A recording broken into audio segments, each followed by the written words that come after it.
میری الفت مدینے سے یوں ہی نہیں، میرے آقا کا روضہ مدینے میں ہے۔ میں مدینے کے جانب نہ کیسے کھینچوں، میرے آقا کا روضہ مدینے میں ہے۔ میں مدینے کے جانب نہ کیسے کھینچوں، میرا دین اور دنیا مدینے میں ہے۔ میری الفت مدینے سے یوں ہی نہیں، میرے آقا کا روضہ مدینے میں ہے۔ عرش اعظم سے جس کی بڑی شان ہو، روضہ مصطفیٰ جس کی پہچان ہو، جس کا ہم پلہ کوئی محلہ نہیں، ایک ایسا محلہ مدینے میں ہے، جس کا ہم پلہ کوئی محلہ نہیں، ایک ایسا محلہ مدینے میں ہے۔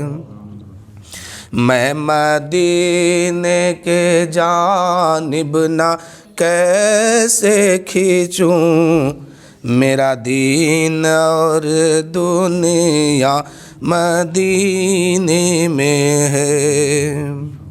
پھر مجھے موت کا کوئی خطرہ نہ ہو، موت کیا زندگی کی بھی پرواہ نہ ہو، کاش سرکار ایک بار مجھ سے کہے، اب تیرا مرنا جینا مدینے میں ہے۔ پھر مجھے موت کا کوئی خطرہ نہ ہو، موت کیا زندگی کی بھی پرواہ نہ ہو، کاش سرکار ایک بار سب سے کہے، اب تیرا مرنا جینا مدینے میں۔ میری الفت مدینے سے یوں ہی نہیں، میرے آقا کا روضہ مدینے میں۔ یا رسول اللہ یا حبیب اللہ۔ جب حاجی حج کرنے جاتے ہیں ان کی کیا تمنا ہے، اس شعر میں ذرا سماعت کیجیے۔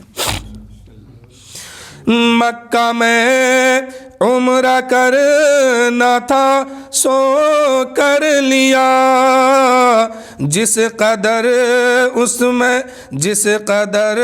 اس کا دم بھرنا تھا بھر لیا، اب مدینے سے دوری گوارا نہیں، عاشقوں کا تو کعبہ مدینے میں۔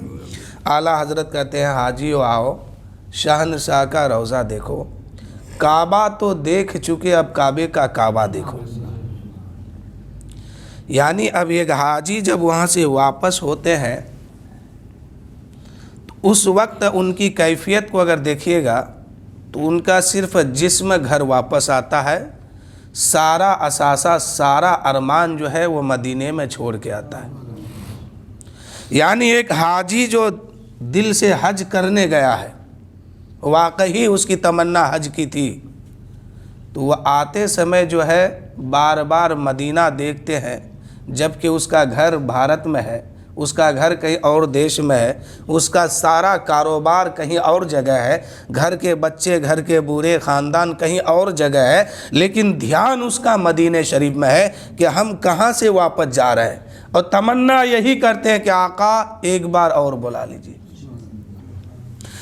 مکہ میں عمرہ کرنا تھا سو کر لیا، جس قدر اس کا دم بھرنا تھا بھر لیا، اب مدینے سے دوری گوارا نہیں، عاشقوں کا تو کعبہ مدینے میں ہے، عاشقوں کا تو کعبہ مدینے میں ہے۔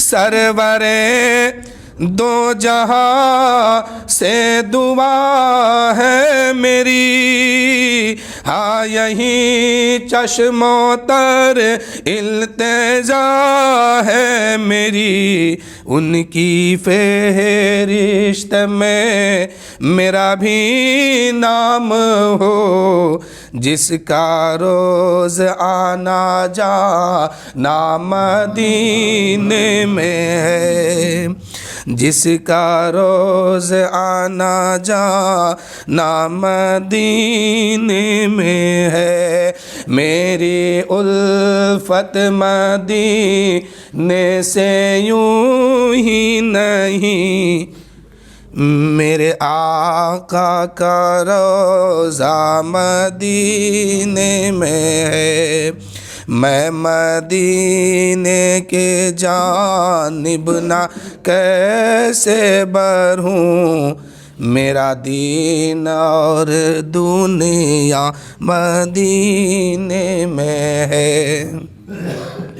سرور دو جہاں سے دعا ہے میری، یہی چشموں تر التجا ہے میری، ان کی فہرست میں ہم سب کا بھی نام ہو، جس کا روز آنا جانا مدینے میں ہے۔ اب عاشقوں کا کیا حال ہے اس شعر میں دیکھیں، جب نظر سوئے طیبہ روانہ ہوئی، ساتھ دل بھی گیا ساتھ جا بھی گئی، میں واجد یہاں رہوں کس لیے، میرا سارا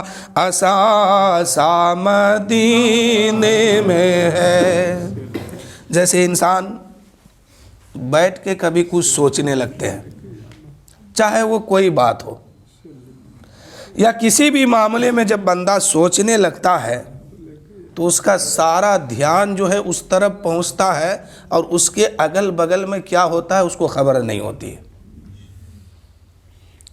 کسی بات پر بندہ جب غور کرتا ہے تو سارا اس کا دماغ، دل، دماغ، ذہن جو ہے اس طرف ہو جاتی ہے، اس کے بغل میں کوئی گپ کرتا ہے، کوئی بات کرتا ہے، کوئی شور مچاتا ہے، کوئی ہلہ کرتا ہے، اس کو اس وقت جو ہے سمجھ میں نہیں آتا ہے، کیونکہ اس کا سارا وجود جو ہے کہیں اور جگہ لگا ہوتا ہے۔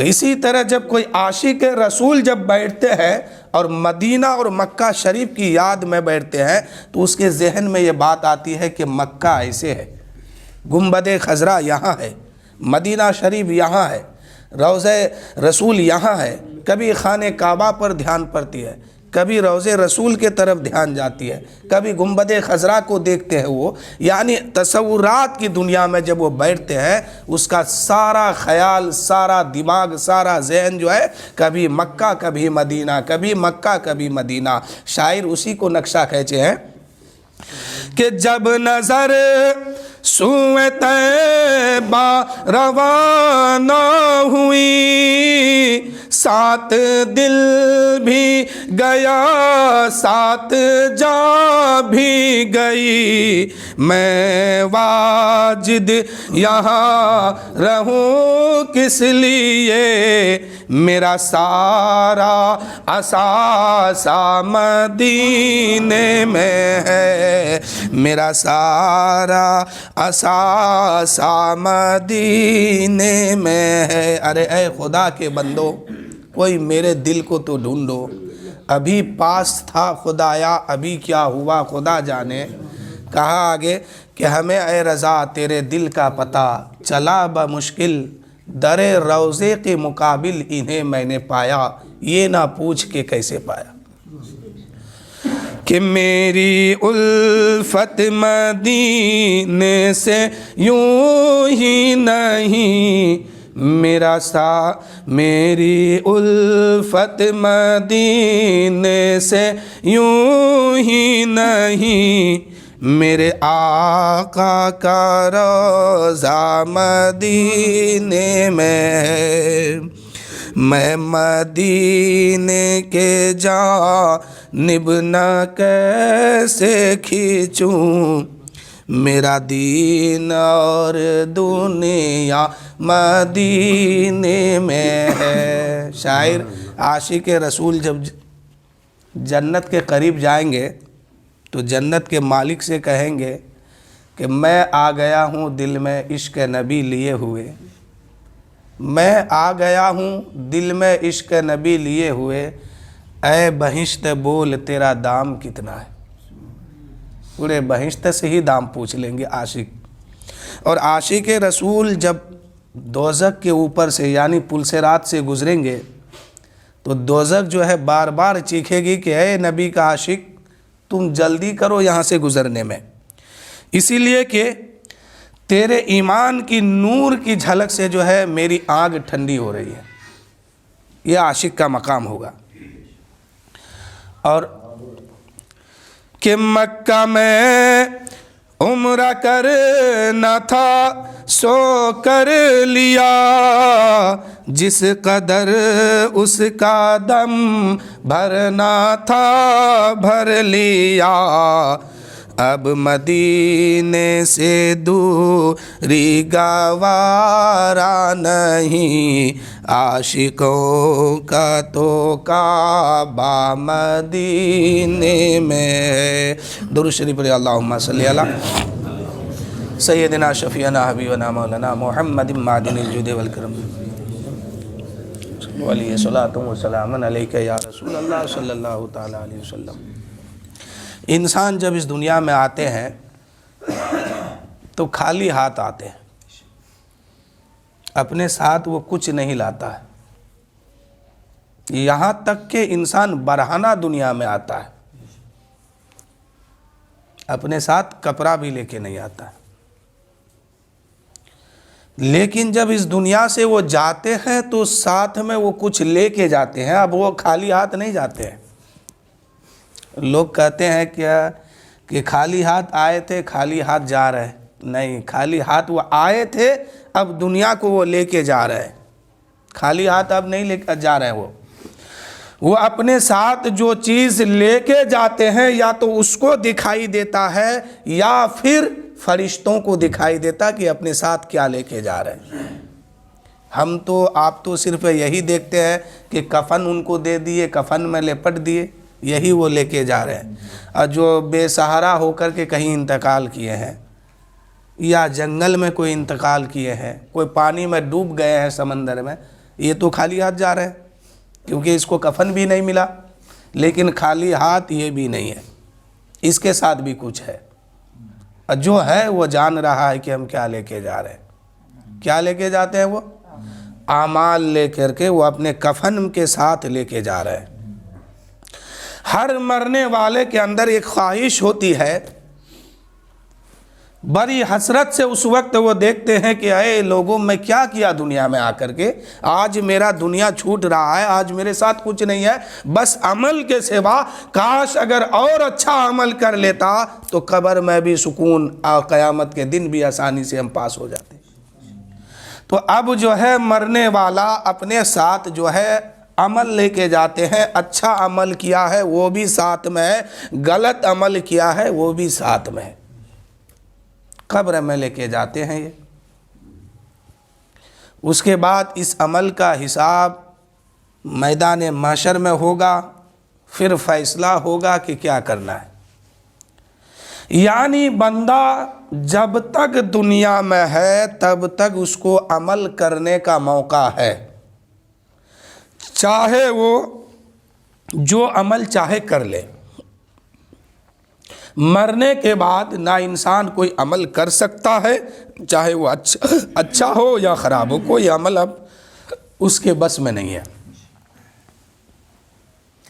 اب مرنے کے بعد ایک ہی حسرت ہوگی ان کا کہ کاش ایک بار دنیا میں اور مجھے جانے کا موقع ملتا تاکہ ہم اپنا اچھا عمل کر کے آتا، اپنے اعمال کو سدھار کے آتا تاکہ یہاں سکون ملتی۔ اور اللہ کی طرف سے بندوں کو اب یہ موقع دوبارہ نہیں دیا جاتا ہے کہ تم جاؤ دنیا میں پھر جا کے نماز پڑھو، روزہ رکھو، عبادت کرو، سجدہ کرو، اپنے عمل کو سدھار کے آؤ۔ نہیں، دنیا کے امتحان میں بندہ جب فیل ہوتا ہے تو پیروی لگاتا ہے، کوشش کرتا ہے کہ ایک بار ہمیں اور موقع ملے۔ اور جیسے ہی اس کو موقع ملتا ہے اپنا تن من دھن سب اسی میں پھونک دیتا ہے کہ ہم کو کسی طرح اس امتحان میں پاس ہونا ہے۔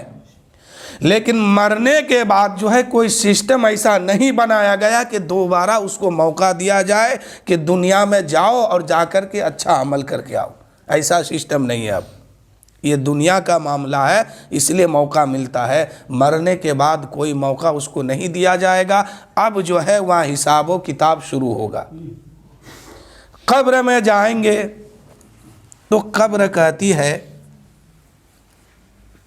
کہ اے آنے والا انسان، پہلے تو سوال و جواب ہوتا ہی ہے، وہ تو آپ بہرحال سن چکے ہیں ہر جگہ، جب سے پیدا ہوئے ہیں اب تک بار بار سنے ہیں کہ قبر میں سوال ہوتا ہے اور ہوگا، اس میں کسی کو چھٹی نہیں ہے۔ لیکن آگے سنیے کہ قبر جو ہے اس سے کہتی ہے کہ اے آنے والا مہمان، تو جو میرے اندر آیا تو کیا چیز لے کے آیا؟ کیا عمل تیرا صحیح ہے؟ صحیح عمل کر کے آئے ہو تو میں تمہارے لیے جنت کی کیاریوں میں سے ایک کیاری ہوں، اس لیے تم میرے اندر سکون کے ساتھ رہو گے، اور کل میدان محشر میں جو اٹھو گے، باہر میرے اندر سے نکلو گے تو تم مسکراتے ہوئے نکلو گے۔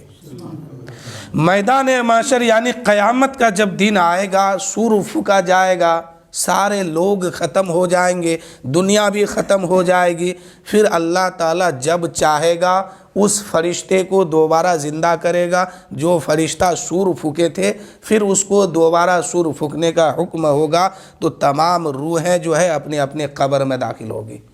ایسے کہ جیسے کسی شہد والے مکھی جو ہوتا ہے، اس میں اگر ڈھیلا مار دے تو اس میں کتنا مکھی کدھر کب جا رہی ہے کسی کو پتہ نہیں چلتا ہے، یعنی دکھائی نہیں پڑتا ہے کہ کتنی کی تعداد میں ہے۔ ایسے ہی روحیں جو ہے اس وقت مدھو مکھی کے طرح اڑنے لگے گی اور اپنے اپنے جسم میں جا کے داخل ہوگی۔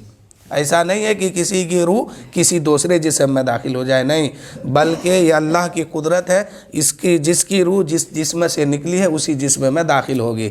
آقا کریم کی بارگاہ میں صحابی نے کہا یا رسول اللہ، ہم لوگ تو ابھی ہیں، یا جو قرب قیامت میں ہے وہ لوگ تو ٹھیک ہے، یعنی شروعاتی دور میں جو لوگ دنیا میں آئے تھے آج ان کی قبر کی بھی پتہ نہیں ہے کہ کہاں ان کو دفن کیا گیا تھا، کہاں ان کو دفنایا گیا تھا، کہاں اس کی قبر ہے، بروز محشر یہ لوگ کیسے نکلیں گے؟ تو آقا کریم صلی اللہ علیہ وسلم نے فرمایا کہ اے لوگوں سنو، بروز قیامت جو انسان کو قبر سے نکلنے کا حکم دے گا، اگر اس کے ہاتھ میں ایک بال ہے، اس کے جسم میں ایک تل ہے، تو اسی تل کے ساتھ وہ دوبارہ قبر سے باہر آئے گا، یعنی ایک بال برابر بھی فرق کسی کے اندر نہیں ہوگا۔ جو جسم دنیا میں تھا اسی جسم کے ساتھ اس کو دوبارہ پھر زندہ کیا جائے گا۔ اب اس سے سوال و جواب ہوگا، حساب و کتاب ہوگا، جو دماغ آج یہاں کام کر رہا ہے وہ دماغ وہاں بھی کام کرے گا۔ قرآن کہتا ہے نا کہ وہ جو دعا ہے مٹی دینے جاتے ہیں نا، منہا خلقناکم وفیہا نعیدکم ومنہا نخرجکم تارۃ اخری، اللہ کہتا ہے کہ تم کو اسی مٹی سے میں بنایا، یعنی جس کی مٹی جہاں سے لی جاتی ہے اس کو وہیں جا کے دفن ہونا ہوتا ہے، تو اسی مٹی سے بنایا، پھر اسی مٹی میں تمہیں ملا دوں گا، اس کا معنی ہے کہ پھر اسی مٹی سے ایک دن میں تمہیں زندہ کر دوں گا۔ تو اس دن جو ہے ساری روحیں اپنے جسم میں داخل ہوگی اور سب بھاگیں گے کہاں؟ مکہ، میدان عرفات میں، جہاں حاجی لوگ احرام باندھتے ہیں، یہی وہ جگہ ہے جو قیامت کے دن حساب و کتاب سب سے لیا جائے گا۔ تو بہرحال بات بہت آگے نکل جائے گی۔ قبر میں جاتے ہیں تو قبر کیا کہتی ہے کہ آنے والا انسان، تو جو میرے اندر آیا ہے تو کیا لے کر کے آیا ہے؟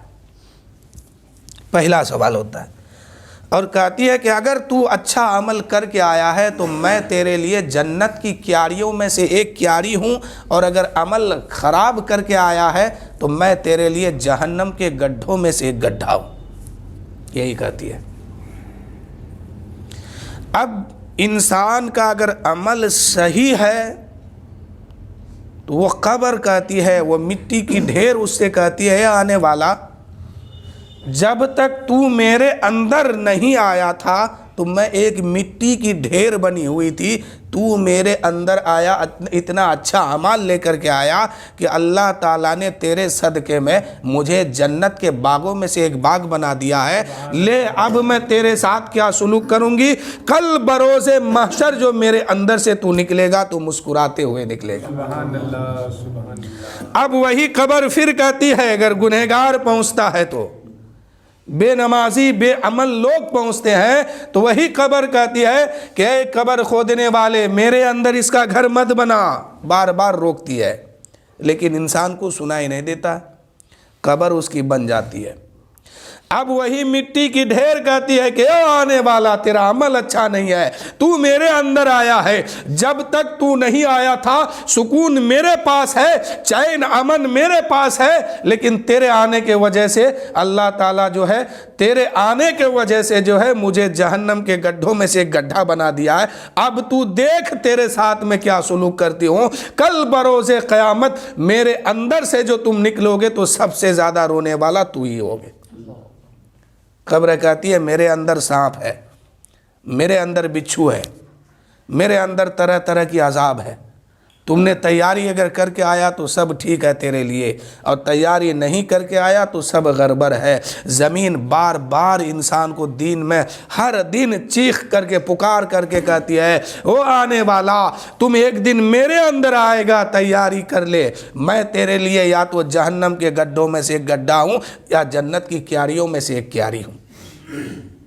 اب جب میت کو دفن کر دیتے ہیں تو اگل بغل کی میت بھی کہنے لگتی ہے کہ ارے تو کتنا بڑا نادان تھا کہ ایک دن میں انتقال کیا تھا، کاندھے پہ تم لایا تھا، تم اس بات کو دیکھ رہا تھا کہ یہ مر گیا ہے، اس کی دنیا چھوٹ گئی، اب اس کی دنیا کوئی کام کی نہیں ہے، پھر بھی تم اسی دنیا میں پڑے رہ گئے اور آخرت کی خبر بھول گئے۔ مجھے مٹی دینے تو آیا تھا، مجھے دفن کرنے تو آیا تھا، کیا تم نہیں دیکھا تھا کہ میرا اب مدد کرنے والا دنیا میں کوئی نہیں ہے؟ پھر بھی تم عیش و آرام میں رہا اور آخرت کی خبر بھول گئے۔ اب اگر بے نمازی قبر میں پہنچتے ہیں تو اس کے قبر میں آگ دہکا دی جاتی ہے، جیسے لوگ دفن کر کے ہٹتے ہیں اس کے قبر میں آگ بھڑکائی جاتی ہے۔ اب یہ آگ میں وہ انسان جلتا ہے، اسی میں الٹ پلٹ کرتے رہتا ہے۔ دوسرا عذاب یہ ہوتا ہے کہ اس کی قبر جو ہے آپس میں جو گڈھا کر کے آتے ہیں نا تو دونوں دیوار آپس میں ملنے لگتی ہے اور انسان کو چکی کے طرح اس میں پیس کر کے وہ قبر رکھ دیتی ہے، پھر انسان کو ٹھیک کیا جاتا ہے، پھر وہ قبر کی دیوار آپس میں ملتی ہے، وہ چیختا ہے انسان لیکن قبر کچھ سنوائی نہیں کرتی ہے اس کی، اس کو بار بار پیس دیتی ہے۔ پھر تیسرا عذاب کیا ہوگا جو لوگ نماز نہیں پڑھتے ہیں اس کے لیے، کہ اس کے قبر میں سانپ مسلط کیا جائے گا۔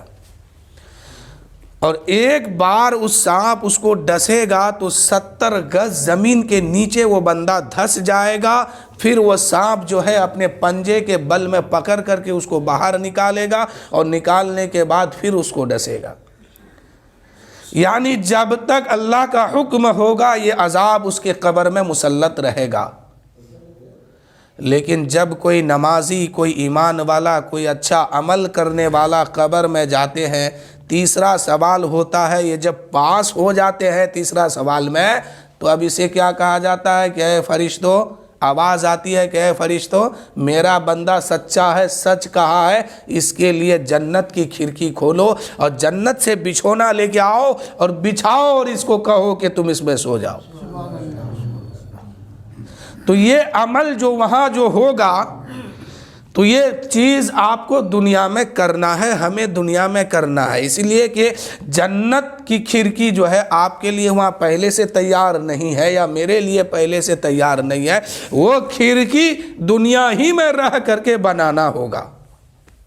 وہ جنت کا دروازہ دنیا ہی میں رہ کر کے کھولنا ہوگا. نہیں کھولیں گے تو پھر وہاں جائیں گے، حساب شروع ہو جائے گا، کوئی کسی کو وہاں بچانے والا نہیں ہوگا. نہ ماں بیٹی کی کام آئے گی، نہ بیٹا باپ کا کام آئے گا، نہ کوئی رشتہ دار کا کام آئے گا. ہر آدمی وہاں اپنے فیر میں رہے گا کہ ہم یہاں سے کیسے بچ کے نکلے. تو میرے دوستو، انسان کے ساتھ جو ہے 3 چیزیں ہیں. بس اسی بات کو سماعت کیجئے پھر تقریر ختم کریں. انسان کے ساتھ 3 دوست ہے، یہ 3 بھائی ہے. ایک تو کہتا ہے کہ اے میرے بھائی، جب تک تو اچھا ہے، جب تک تو سلامت ہے، تب تک میں تیرے ساتھ دوں گا. دوسرا کہتا ہے کہ جب تک تو زندہ رہے گا تب تک میں تیرا ساتھ دوں گا. تیسرا کہتا ہے کہ تو زندہ ہے تو بھی میں ساتھ دوں گا، مر جائے گا تو بھی میں ساتھ دوں گا، قبر میں جائے گا تو بھی میں ساتھ دوں گا، حشر کے میدان میں پہنچے گا وہاں بھی میں ساتھ دوں گا، اللہ کا جب کرم ہوگا تم جنت میں جاؤ گے تو وہاں بھی میں ساتھ دوں گا. تو انسان کو سب سے زیادہ دوستی کس بھائی سے کرنا ہے؟ اس بھائی سے، اس انسان سے، یا اس چیز سے جو ہمیشہ اس کی مدد کرے. خوشحالی میں بھی ہو تو بھی مدد کرے، پریشانی میں ہو تو بھی مدد کرے. آقا کریم فرماتے ہیں کہ اس کا پہلا بھائی جو ہے اس کا دوست ہے، یہ اس کی دولت ہے. انسان جب تک سلامت رہتا ہے، جب تک انسان کے اندر سانس چلتی ہے، جب تک انسان زندہ رہتا ہے، اس کی دولت اس کو کام آتی ہے.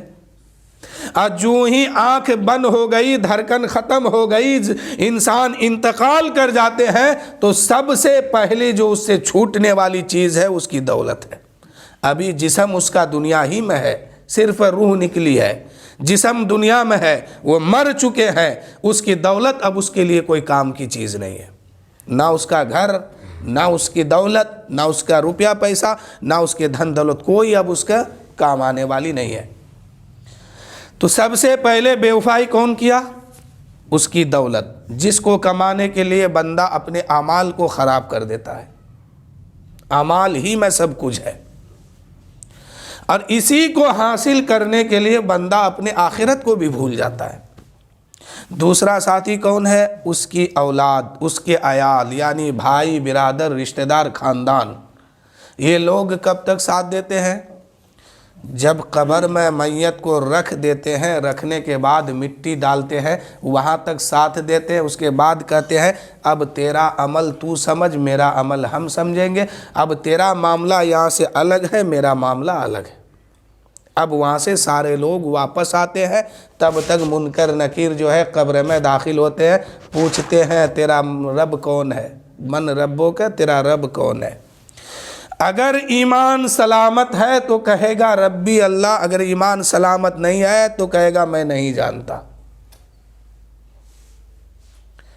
ہر ایک سے سوال ہوگا تو بھائی جانتا کیوں نہیں ہے؟ ہر آدمی یہی کہتا ہے کہ میرا دھرم اچھا ہے، ہم جس کو مانتے ہیں وہی خدا ہے، اسی پر ہم ایمان لائے ہیں، تو پھر جانتا کیوں نہیں ہے؟ وہاں کہتا ہے میں نہیں جانتا، تب تک دوسرا سوال ہوگا ما دینوں کا، یعنی تمہارا دھرم کیا ہے؟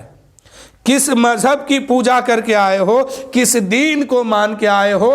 فرشتہ یہ نہیں کہتے ہیں وہاں کہ اسلام کے بارے میں بتاؤ یا تمہارے خاندان کے لوگ جو بتائے ہیں وہ بتاؤ، یہ نہیں کہتے۔ فرشتہ ڈائریکٹ یہی پوچھتے ہیں کہ تم کس مذہب کو مان کے آئے ہو؟ مذہب میں سارے مذہب شامل ہیں۔ اب جب وہاں نام لیا جائے گا تو ایک مذہب ہوگا کہ اسلام یا کوئی اور مذہب، لیکن جب مذہب پر بات آ جائے تو بات مطلق ہے، یعنی سارے مذہب میں سے تم کس کو مان کے آئے ہو یہ بتاؤ۔ کچھ لوگ کہیں گے دین الاسلام، میرا دین اسلام ہے، اور جو لوگ کہہ دیے وہ پاس ہوتے جا رہے ہیں۔ اور جو کہے گا کہ میں نہیں جانتا، تو جانتا کیوں نہیں ہے؟ ہر آدمی، ہر مذہب کے لوگ آج سینہ تان کے کہتا ہے کہ میرا مذہب اتنا اچھا ہے، میرا دھرم اتنا اچھا ہے، ہم جس مذہب پہ چلتے ہیں یہی مذہب سب سے اچھا ہے۔ تو فرشتہ تو یہی پوچھتے ہیں کہ بتاؤ تم کس مذہب کو مان کے آئے ہو؟ تو وہاں کیوں کہتا ہے کہ میں نہیں جانتا؟ اسی لیے اب بات ثابت ہو گئی کہ اس مذہب کے علاوہ کوئی مذہب ہے ہی نہیں۔ سمجھ گئے؟ اب وہاں کیا کہتا ہے؟ میں نہیں جانتا۔ ایمان والا ہے تو کہہ دے گا میرا دین اسلام ہے، اور نہیں اگر ہے تو کہتا ہے کہ میں نہیں جانتا۔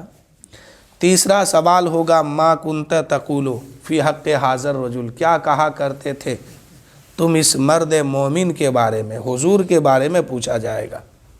جو ایمان لے کر کے جائے گا وہ کہے گا تم فرشتوں مجھ سے ان کے بارے میں پوچھتے ہو، انہی کا کلمہ پڑھ کے تو ہم دنیا میں مسلمان ہوئے ہیں، انہی کو دیکھنے کے لیے ہم قبر کی دنیا میں آئے ہیں، انہی کے صدقے میں اللہ تعالیٰ نے پوری کائنات کو بنایا ہے، انہی کے صدقے میں اللہ تعالیٰ نے مجھے بھی بنایا ہے، اور ہم انہی کو دیکھنے کے لیے قبر کی دنیا میں آئے ہیں۔ یہی تو ہر درد کی دوا صلی علی محمد ہے۔ اور جو ایمان لے کے نہیں جائے گا وہ کہے گا میں نہیں جانتا۔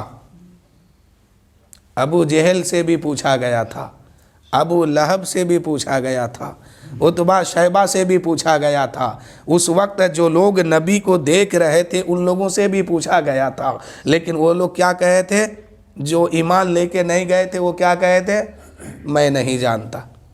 یہ کون ہے؟ نہیں پہچان پایا۔ اب سوال یہ اٹھتا ہے کہ جو لوگ دیکھا نبی کو اپنی آنکھ سے جیتے جی، وہ کہتا ہے کہ قبر کی دنیا میں نہیں جانتا، تو آج 1500 سال کے بعد، 1400 سال کے بعد یا 1500 سال کے بعد اس دور میں جو لوگ انتقال کرتے ہیں ان سے بھی یہی سوال ہوتا ہے کہ کیا کہا کرتا تھا۔ سوال ان سے بھی یہی ہوا، اس دور کے لوگوں سے بھی۔ تو جو لوگ دیکھا وہ نہ پہچان سکا، ایمان نہیں تھا، تو آج کے دور کے لوگ کیسے پہچانیں گے؟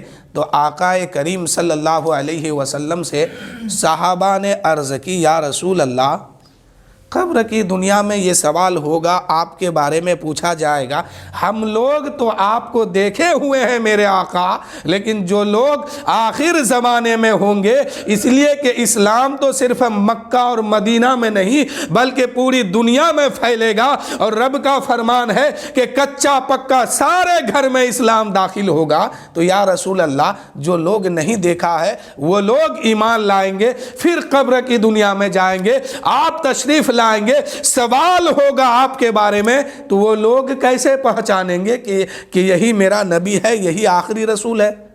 تو میرے نبی نے فرمایا او صحابہ سنو، جو جتنی محبت سے مجھ پر درود شریف پڑھے گا وہ اتنے ہی جلدی مجھے پہچان لے گا کہ یہی ہر درد کی دوا صلی علی محمد ہے۔ انہی کا کلمہ پڑھ کے ہم اسلام قبول کیے ہیں، انہی کا کلمہ پڑھ کر کے ہم ایمان لائے ہیں، یہی آخری نبی ہے، یہی ان کے بعد کوئی نبی نہیں ہے، یہی ہماری شفاعت کر کے ہمیں جنت دلائیں گے۔ تو نبی کو قبر میں پہچاننے کے لیے درود شریف پڑھا کیجئے اور نبی کی محبت میں پڑھیے. یہ نہیں کہ ہم پہچاننے کے لیے پڑھ رہے ہیں, محبت ہوگی خود بخود وہاں پہچان لیں گے, اور ایمان نہیں, محبت نہیں تو وہاں نہیں پہچان پائیں گے. اب یہ آخری سوال ہے. یہ سوال میں جب بندہ پاس ہو جائے گا تو اس کو کہا جائے گا کہ سو جیسے دلہن سوتی ہے قبر میں, ایسے ہی تم بھی سو جاؤ. اب اس کو کوئی تکلیف نہیں ہوگی, اتنا بھی احساس نہیں ہوگا کہ ہم کتنا دن یہاں ہیں. آنکھ کھلے گی تو کہے گا اتنا جلدی قیامت آ گیا, اتنا جلدی قیامت آ گئی. تو یہ ایمان والوں کے لیے. ایمان سلامت تو سب کچھ سلامت, ایمان سلامت نہیں تو پھر سب کچھ بیکار ہو جائے گا. تو قبر میں بندے کو جب رکھ کر کے لوگ واپس ہوتے ہیں تو میت اور قبر میں بھی بات ہوتی ہے, لیکن وہ قبر جو ہے سنوائی کچھ کرے گی نہیں, اس لیے کہ قبر وہی سلوک کرے گی انسانوں کے ساتھ جو انسان دنیا میں رہ کر کے عمل لے کر کے گیا ہے. اچھا عمل لے کر کے گیا ہے تو اچھا برتاؤ کرے گی, اور خراب عمل لے کر کے گیا ہے تو قبر جو ہے خراب برتاؤ کرے گی. اس لیے کہ وہ لوگ جو ہے انسانوں کے علاوہ جو ہے سارے لوگ اللہ کے حکم پر چلتے ہیں, اس پر عمل بھی کرتے ہیں اور رب کا خوف بھی اپنے اندر بسائے رکھے.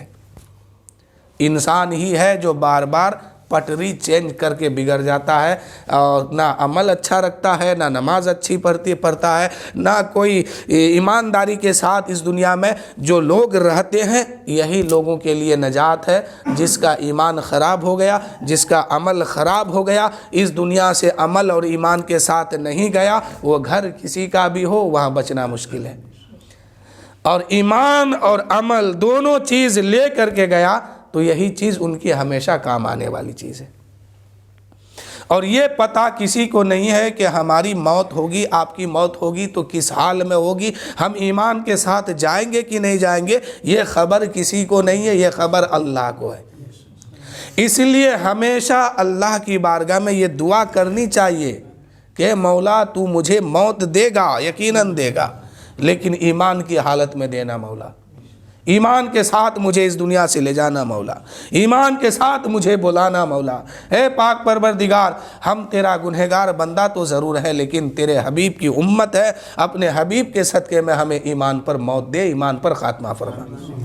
جس کی ایمان پر موت ہو گئی سمجھیے کہ بیڑا پار ہے, اور جس کی ایمان پر موت نہیں ہوئی, ہزاروں عمل دنیا میں وہ کرتے رہے, ایمان پر اگر موت نہیں ہوئی تو سب کچھ بیکار ہو جائے گا اس کا. ہمارے بزرگان دین جو ہے اسی خوف سے اللہ کی بارگاہ میں وہ روتے تھے کہ اللہ ہم جو کر رہے ہیں یہ تو ٹھیک ہے, لیکن تو موت کس حال پہ دے گا؟ کیا اس وقت ہمارا ایمان ہمارا عمل صحیح سلامت رہے گا؟ اس لیے کہ موت کے وقت جو ہے زبان بھاری ہو جاتی ہے. لوگ کہتے ہیں وہاں جا کے کلمہ پر, لیکن کچھ لوگ نہیں پڑھ پاتے. کا ہے کہ زبان اس وقت بھاری ہو جاتی ہے, زبان ہلتی نہیں ہے اس وقت. اسی لیے چاہتے ہیں کہ موت کے وقت کلمہ نصیب ہو تو کلمہ شریف پہلے ہی سے پڑھا کیجئے, تاکہ زبان آپ کی الٹ پلٹ کرتے کرتے ایک عادت بن جائے اندر, ورنہ اس وقت بہت مشکل ہوتی ہے, کیونکہ جسم کا ہر اعضاء اس کے لیے بھاری ہو جاتی ہے. تو میرے دوستو, انہی چند جملوں کے ساتھ میں اپنی بات ختم کر رہا ہوں. اور جن کے نام پر یہ ایصال ثواب کا محفل ہے, اللہ تعالیٰ کی بارگاہ میں دعا ہے کہ مولا تعالیٰ اپنے حبیب کے صدقے میں ان کی مغفرت فرما, ان کے ہر گناہ کبائر صغائر کو اپنے حبیب کے صدقے میں معاف فرما, اور اپنے رب ہونے کے صدقے میں مولا تمام ایمان والوں کی بھی مغفرت فرما. آئیے اب ہم سب آ کے سلام پڑھ لیتے. وآخر الدعوانا